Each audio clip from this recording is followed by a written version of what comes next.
The home finale is come and gone, and ladies and gentlemen, your Oneonta Outlaws on the road to conclude the regular season, starting with this matchup up here at Eastfield in Glens Falls against the Glens Falls Dragons. Welcome back to Oneonta Outlaws pregame. As always, my name is Colby Smith, and both these two teams going to be looking for a bounce-back game here in this Saturday night contest. Seems like it's always towards the end of the week when the Outlaws are up here in Glens Falls territory. We've had a couple of late-night games up here, or late week games, excuse me. These last couple of weeks is on Saturday, July 6th. We were up here. We were also up here on Friday the 19th, and now, of course, 3 trips up here in the month of July, with tonight being the last one. And the Outlaws hoping that they can keep control of the season series with Glens Falls as they lead the thing 3-2. The time being, had 8 total matchups in the season series, 2 of which were started but will not be finished. Both of those were down at Damaski Field, including Wednesday night. We only made it into the top of the second inning before big rain came and washed that game out. And so now these two teams, for the first time in 8 days, which doesn't seem like a long time, but all things considered, being as, you know, it's short season, a lot of games in such a short amount of time, it feels like a long time since these two have seen each other and played a full game against each other. Outlaws 50 total runs in the season series against Glens Falls, and the Dragons 26 runs, with 30 if you count the 4 that they scored in the canceled game the first time around when the Dragons were in town in the month of July. But as I said, both teams going to be looking for a bounce-back game tonight, and we'll start things off by giving you the player of the game from last night, Marco Moises. He goes 1 for 4 with an RBI and 4 putouts in right field. So a big congratulations to Moises for taking the nod on that. We now are going to take a look at the plays of the game from last night, as we had a couple of great defensive efforts, and here they are. But I think D2 baseball is just as good in some programs as D1 baseball. And, you know, I think that the way things work now, there's good players everywhere. I don't think it is how it used to be. And, you know, there's talent D1, D2, D3, JUCO too. There's talent everywhere nowadays. Levi McAllister with a can of corn to Jacoby Dale. And before we break for the bottom of the 7th, I do have a message to pass on to you from my mentor, Bruce Cooper, watching from Ardmore. About 2 weeks ago, he had 3 home runs. That was the most on the year for us. So that was exciting. 1-2 with a high fly ball out towards center field. Jacoby Dale races back, looks up, and he's got it.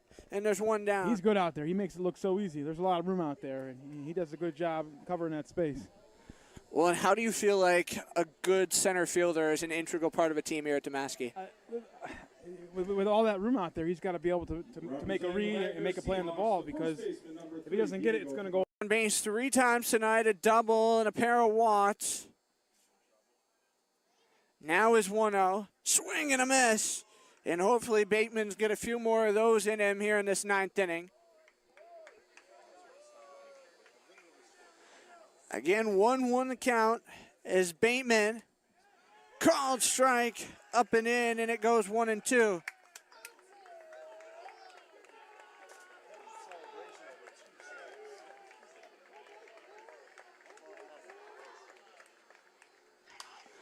One, two, batted ball right side. Armstrong has that one. It's a P3 for the first out, and that will be a defensive play of the game candidate for Chase Armstrong here in this 9th inning. Covered quite the range to make that play. So there's your plays of the game from last night. You just see a couple of great defensive efforts in the outfield, as well as that pop-up to Chase Armstrong in the infield in the 9th inning. And so the Outlaws certainly showing off the gloves on the defensive side of the ball last night. Dragons had a hard time showing off their great defensive efforts in Amsterdam yesterday. As I mentioned, both teams in their own right looking for a rebound, as the Dragons have not won a game since the last time the Outlaws were here, as they roll in on a 4-game skid. So Glens Falls hoping they can put on a show in front of their home crowd, as this is their second to last home game. Saugerty is going to be in here tomorrow. But the Outlaws definitely need some redemption, need any kind of momentum they can get going into Monday, as this Dragons team eliminated from playoff contention a couple weeks back. But the Outlaws will be playing into the postseason starting Monday night. It'll be a 6:35 game time in Little Falls. So Mark your calendars, make your travel plans, and come out and cheer on your Oneonta Outlaws up there at Veterans Memorial Park on Monday night. But now, without no further ado, we're going to head down. We did things a little different today. 2 player interviews. We're going to go to the first with Outlaws infielder Connor Wading. Here it is. Colby Smith, and I'm once again joined today on our pregame show by infielder Connor Wading. Connor, now that the season's wrapping to a close, what's the experience of being an Outlaw been like? It's been awesome. I think the team's gotten really close. Hang out with a lot of the guys away from the field. And it's just been a great experience being able to play here on such an amazing field and with such great coaches and a great supporting staff behind us. Well, and you mentioned playing here at Damaski Field. What would you describe the energy of the field, the atmosphere, and the fans like? It's awesome. I don't think I've ever been able to play in front of so many people before, and it's really, really cool to be able to play in front of a bunch of people who care about a team as much as they care about the Outlaws, and it's fun to put on a show every night. Well, and for you as a player, how do you thrive off energy in the crowd? I enjoy it. I think that it helps me a lot, having a bunch of people cheer for you at the plate other than the usual, like just your teammates and parents. It's really cool to have a whole community just wants you to succeed. It's awesome, and I think it helps a lot. Well, and how do you feel like the community of Oneonta really binds together and supports the Outlaws?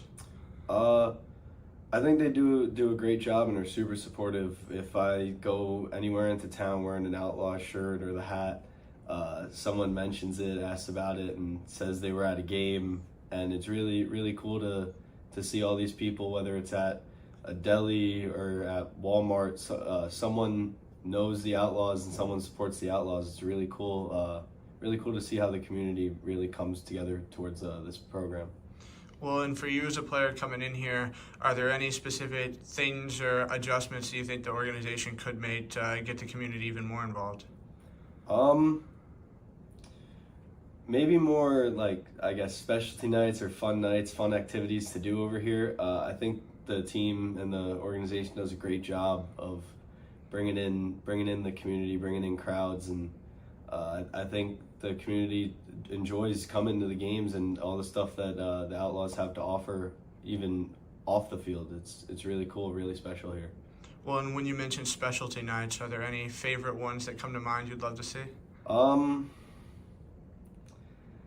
Honestly, I'd love to be surprised, see what the front office can put together. I enjoy having the Cooperstown teams come by. I think that's really cool. You have these kids who are playing in such a big tournament at 12 years old, get to see all these college guys, and maybe it inspires them. They want to go play college ball.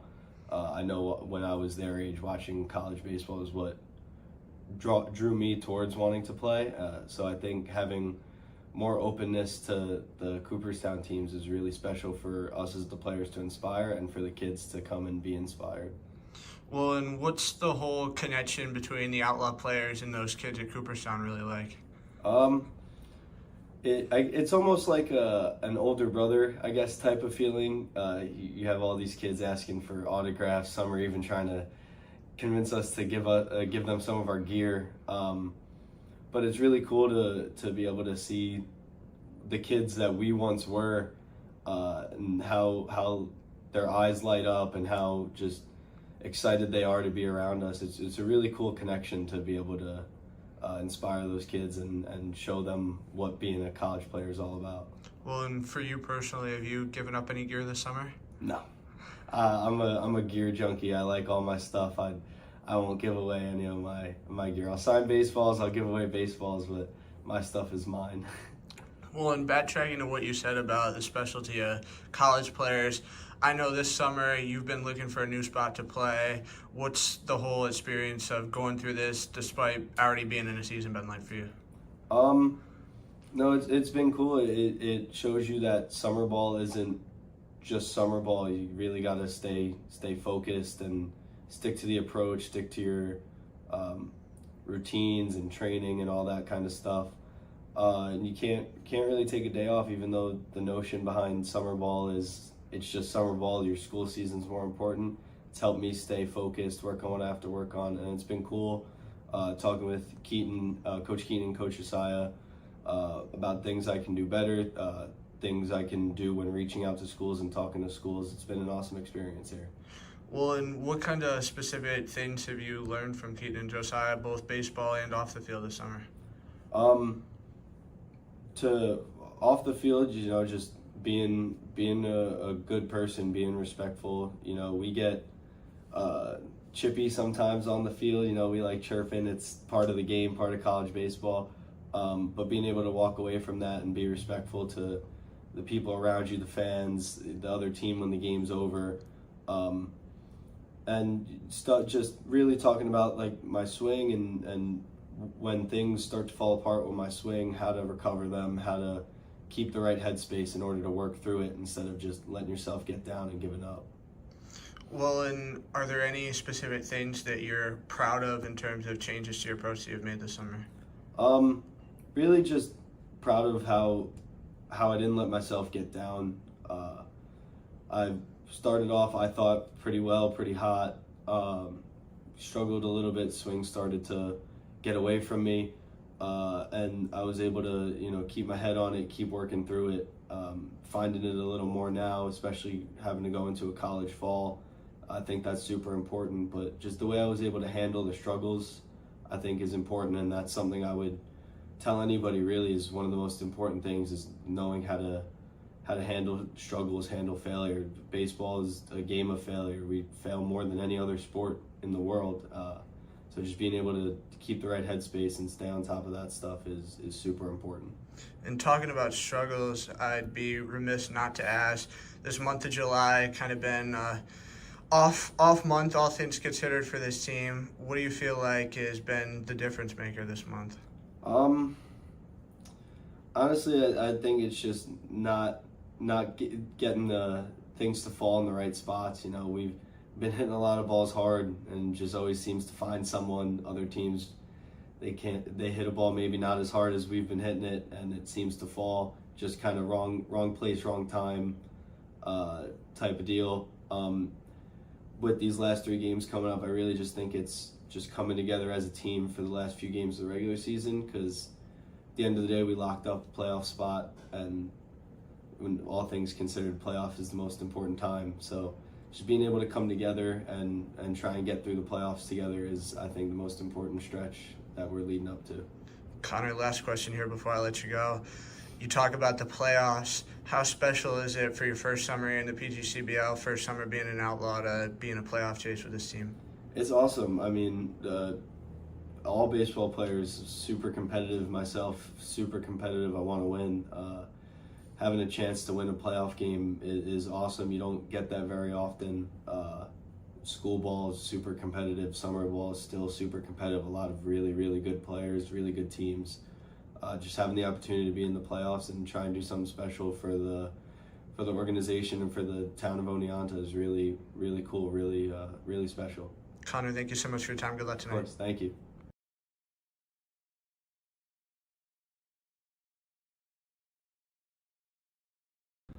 Colby Smith, and I'm super excited to be joined once again today by my good friend and player of the game last night, Marco Moises. Marco, season's winding to a close here in Oneonta. What are some of your favorite memories and experiences of being here? I think the season has been really good, and one of my best memories of here is how much I've learned.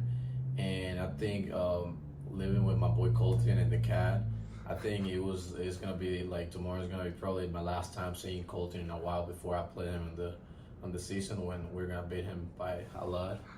But yeah, it's being with Colton, being with the boys, playing, having fun, and learning a lot of stuff here. I think it's been great.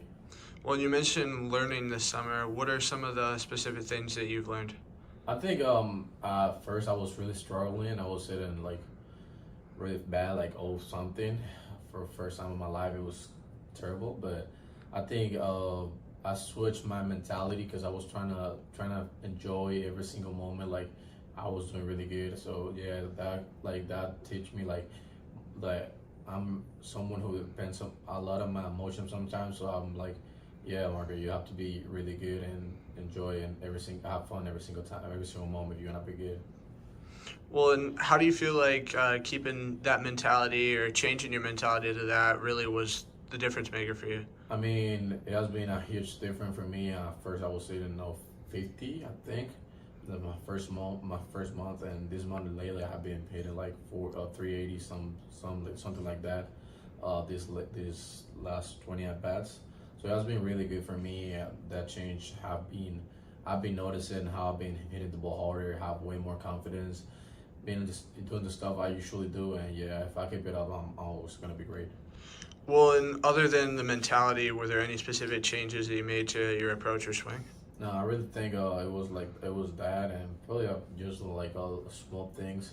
I knew since I got here, my swing was good. I was feeling like my swing was good. I knew it was just confidence, and I mean my timing it wasn't good that good. Well, and are there any specific techniques or changes or whatever you've learned from other guys in the locker room this summer? I mean, not that much, but I think you can learn a little bit from everybody. But I think the only guy who I pay attention the most is Colton, is because we're roommates and we know each other.